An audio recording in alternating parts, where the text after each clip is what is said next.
Hi, everyone. Thanks so much for hanging out with us here on the Daily Racing Form YouTube channel. Make sure to subscribe below. I'm Gino Buccola alongside David Aragona. David, we head out to Gulfstream Park. It's a big Saturday. It's being known as Pegasus World Cup Preview Day, and this is one of the big races as a prep race for the Pegasus World Cup next year. We'll see the Grade 3 Harlan's Holiday, which will go as race number 9, mile and a 16th on the main track in here. Here's a look at the field, and for me, just kind of looking at this field, I thought Tuscan Sky was a horse who probably pointing for this race, a horse with a ton of talent, been a little bit quirky. Feels like a horse that's kind of tough to ride, maybe one that's kind of tough to train and get prepped for the races. But if he were to show up second off the bench with a really good performance, he feels like, to me, he's a little bit of head and shoulders above the rest. From a gambling standpoint, though, I don't know if you want to take a short price because he's been a little quirky.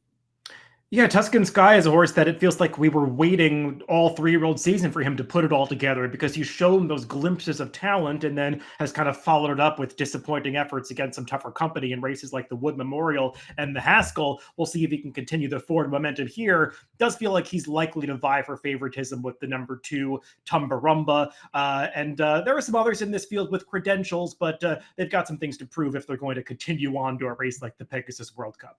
Yeah, Rocket Can's a familiar name. The Grade 3 Holy Bull winner last year has not really taken that much of a step forward yet at 4, so we'll see if he can continue to progress as we look at the Timeform US pace projector. What do our friends at Timeform US think about the pace here? Does it surprise you to see Tumbarumba up front? Not really, because he got such an aggressive ride last time in that Breeders' Cup Dirt Mile, where it seemed like there were about 10 horses that wanted the lead in that race, and he was one of the few that was able to be in that first flight moving into the clubhouse turn. So he definitely has the speed to get to the front end, but I also feel like John Velasquez is going to be under the gun with Tuscan Sky from the inside, because I think something we've learned about Tuscan Sky is that for him to run his best race, he needs to be involved from the start. So I think it's incumbent on Johnny to send this horse out of the gate and get him up in there and secure that inside position. Well, let's get right into Tuscan Sky, who draws the inside here. Tuscan Sky has the highest buyer speed figure in the field. He's lightly raced with upside. He just didn't fire both times against Graded Stakes Company. Was it him not just showing up that day? Was it a trip and combination of different things? But he's beaten and finished in front of good horses like Domestic Product. We've seen him beat in the Pegasus pretty handily. He's an interesting horse because I could see him running really well here, being one of the short prices in the Pegasus and having a very nice year at 4. As you pointed out, we were always kind of waiting for the big performance from him. Do you think we'll get it on Saturday?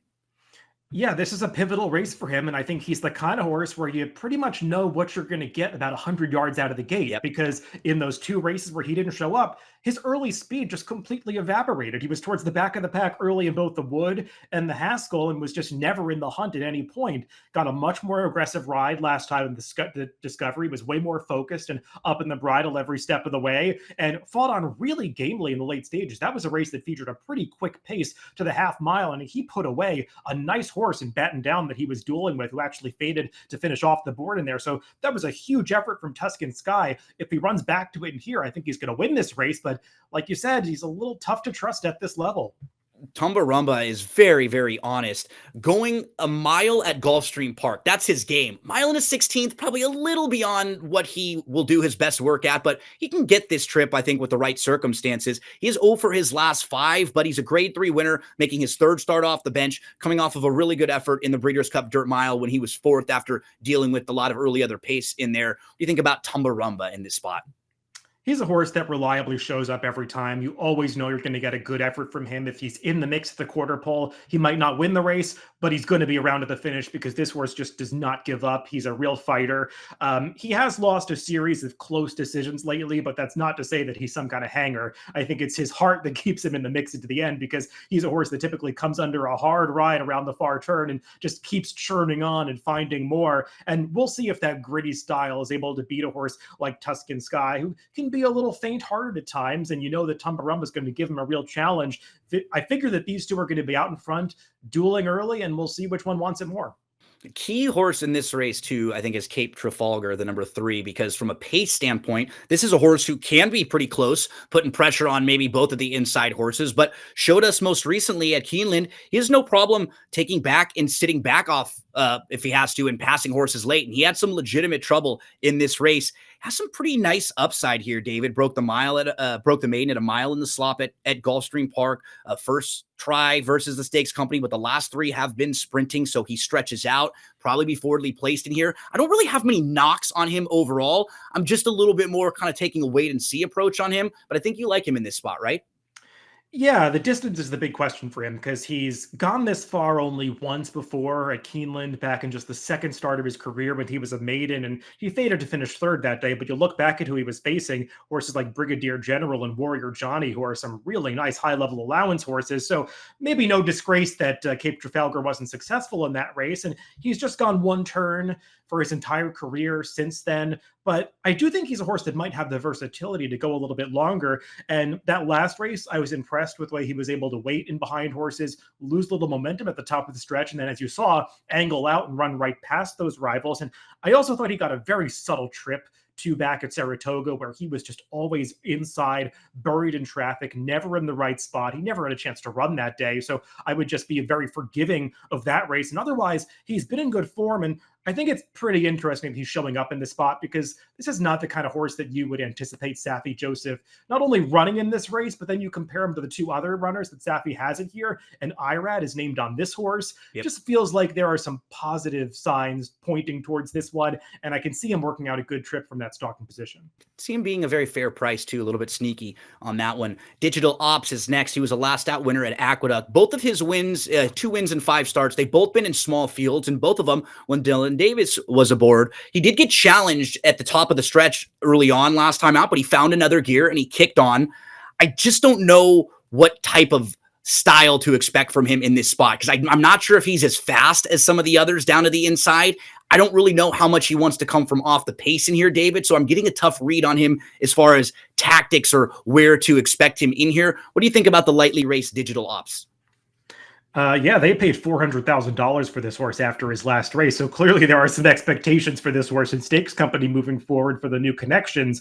I do think he's going to have to take a big step forward in here because I was not thrilled with the allowance field that he beat last time at Aqueduct. And I thought he got such a good trip in doing so, securing the front end early under an aggressive ride from the outside post by Dylan Davis, and then was able to back down the pace a little bit. Just hard to see him having that same opportunity in here with speeds like Tuscan Sky and Tumbarumba to his inside, who just seem like they're naturally faster than he is. The number 5, Vitality, is a horse who's actually shown some pretty good dirt form as of late. I don't know if he's good enough to beat a field like this, but I do really like to see the improvement that he's shown on the dirt. This is a horse who they always thought was pretty good. They wanted to get into the King's Plate, and he didn't really run well in the King's Plate, but he came back in the next leg of the Canadian Triple Crown, which would be sort of like their Preakness and the Prince of Wales. That was his first start on the dirt. He ran really well that day, David, and he's improved in his 3 dirt starts. He lost to a horse named Star of Wonder last time out. That's a pretty nice Brad Cox runner who is 3 for 4 overall. So while I don't think he's shown quite enough to beat this field, if you're looking for some fair prices in the tries and the supers, this could absolutely be a horse that is passing some of the horses in here, and maybe he could take a little step forward again on the dirt. What do you think about Vitality in this spot? Yeah, I think his form is a cut below a lot of these, but he has improved his buyer in 8 consecutive starts. And I think you always have to take a second look at horses that have that consistent upward trajectory. So he's definitely improving now towards the end of his 3-year-old season. I think he would need bigger than the incremental improvements that we've seen from him lately to be competitive with this group. But I won't be surprised when he gets a small piece of this. Another horse who it feels like this is kind of their game, Steel Sunshine. Gulfstream Park going from about a mile to a mile and an eighth or so. This is where he's really, really good. He's just not all that fast early on, David, so he can't really work out his trip like some of the others in here, but his ceiling is just about as good as anyone. And last year, he had a stretch of 3 races in a row at Gulfstream, the Harlan's Holiday. He was 4th in this race, came back in the Hooper, finished 3rd, and then he won the Gulfstream Park Mile, and he didn't have the smoothest of trips in a couple of those races. So I think he's a pretty good fit in here. He's one that I do prefer going slightly shorter than this. I think the 1-turn mile is just perfect for him at Gulfstream. He's won 3 races on the past 2 seasons. All of them were 1-turn miles, and he's run okay in the 2-turn races. And as you said, he's had trips at different points. He did get a difficult trip in this very race last year where he actually ran on quite well to be 4th that day. But now he's facing some horses to his inside who I think drew better posts, have more tactical speed. So I think he's going to need some things to come back to him to have his best chance in a race like like this, but he is a horse that has run numbers in the past that put him right in the mix with those favorites. Rocket Can is the grade 3 Holy Bull winner from back in 2023. He has won since that one time, and it was after like a 10-month layoff. It was his first start of this year, but he hasn't really progressed all that much off of that. We can probably put a line through the Cherokee Mile last time out. He was not really comfortable before the race, kind of bumping around in the starting gate, so I'm fine with forgiving that. But the race 2 starts back. Fourth, had some okay rivals over at Churchill Downs. Maybe it was because I liked him last year and I wanted him to be a little bit more as an older horse, but I feel like we haven't seen that progression quite yet. Yeah, he's been kind of disappointing since showing some promise early in that 3-year-old season. He did win that race at Oaklawn off the layoff earlier this year, but that was a pretty weak field. And after that, he just hasn't really stepped forward. He's kind of hit that plateau now as a 4-year-old. So I just have trouble projecting another step forward for him in this spot.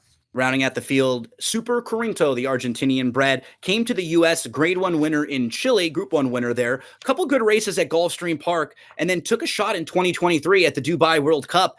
But since that race, he just has not come back and fired really at all. He has not shown any of that same ability that he was showing earlier on in his career when he came to Gulfstream the first couple times. So, speed figures that his highest would be really competitive with this group. I just can't get a read on him right now, David, making his second start back after another short break.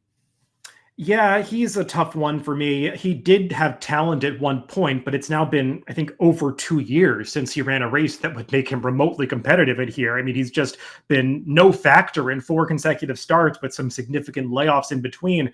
I mean, you could say that maybe the last race was a prep for now him to move forward here in his second start off a layoff and second start for the Safi Joseph barn. I watched some of his recent workouts to try to get a clue as to whether or not he was going to take a step forward. He did outwork Digital Ops, who was his stablemate in here on December 6th. But then in the most recent workout, I thought he got outworked by a horse that I think is still a maiden. So not a great sign there. And he's one that I think you need to get a little creative to make a case for what is likely to be a big price.